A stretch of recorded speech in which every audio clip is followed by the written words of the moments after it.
Pagkatapos kong mag-aral ng kolehiyo, nakapagtrabaho ako ng ilang kumpanya. Isa sa pinoproblema ko noon ay ang kung paano ako makapag-ipon doon sa sweldo ko mula sa mga pinagtrabahoan kong kumpanya.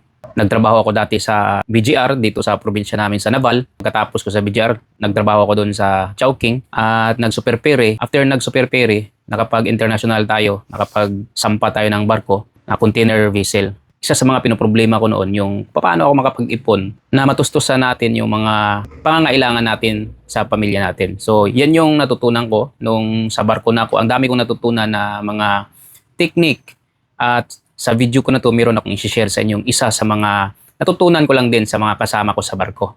Pero kung ngayon pa lang tayo nagkita, ako nga po pala si John Ray Salud, ang dating OFW, dating Marino, at ngayon ay isang baguhang entrepreneur at isang baguhang content creator.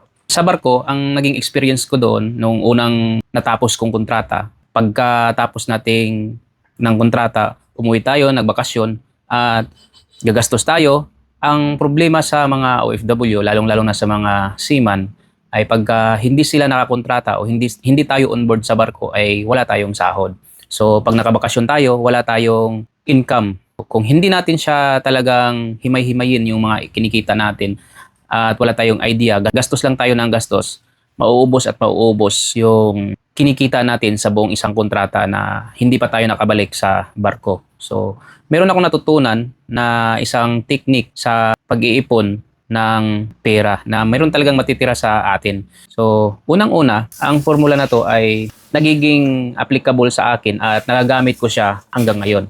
Ito ay yung income minus savings equals expenses. So, kailangan hindi magkabaliktad yung formula na yan. Kunyari, ang income natin, minus natin ng gastos equals savings, may posibilidad na walang matira sa income natin. Sa sinisweldo natin, sa kinikita natin, may posibilidad talagang mauubos yung kinikita natin, lalong-lalo na pagka hindi tayo marunong mag-control sa emotion natin. So, yun yung isa sa mga technique na natutunan ko sa formula na yan. Nagkaroon ako ng savings dahil sinunod ko talaga yung formula na yan na mga natutunan ko rin sa mga nagsishare sa aking mga kasama before sa barko.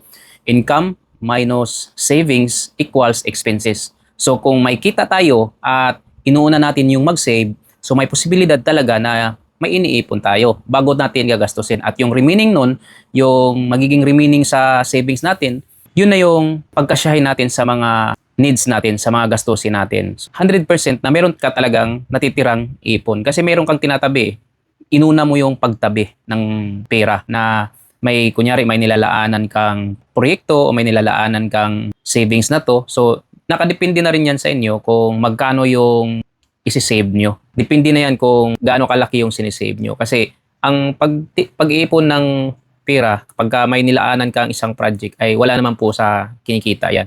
Nasa tinatabi yan, nasa sinisave yan. Kailangan lang guys na hindi magkabaliktad yung formula na yan para ma-apply din natin sa sarili natin. At yan ay nagiging gabay ko, nagiging guide ko pagdating sa pera. Yan ay pinaka-basic lang yan. Kumbaga, basic na basic lang yan sa atin. At para lang yan doon sa mga hindi pa naka-experience o sa mga baguhan nakapagtrabaho kasi pagka wala silang mga ideyang napupulot yung mga baguhan na nakapagtrabaho ay waldas lang sila sa pera, gastos ng gastos. Sa bagay, sa inyo naman yung pera na yan pero alalahanin natin yung future, yung kinabukasan kasi pagka hindi natin ito malalaman nung baguhan pa lang tayo at huli na natin ito matutunan ay darating yung panahon na magkakautang-utang tayo. So, dadami yung utang natin, kung sino-sino yung hihiraman natin ng pera. So, magiging burden sa atin yan, sa gabal.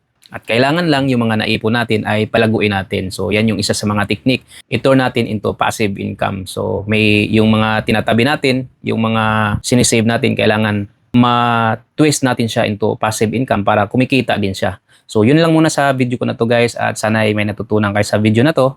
At paki-share ito doon sa mga kakilala nyo na lalong-lalo na doon sa mga baguhang nagtrabaho na wala pang masyadong idea patungkol doon sa pag-handle ng pera. At hanggang dito na muna guys sa video ko na to. Sana ay nagustuhan nyo ang video ito at paki-like, share, and follow my Facebook page at YouTube channel at pahit na rin ng notification bell para lagi kayong updated sa tuwing may upload ako na video. See you next time. Brum brum. Bye!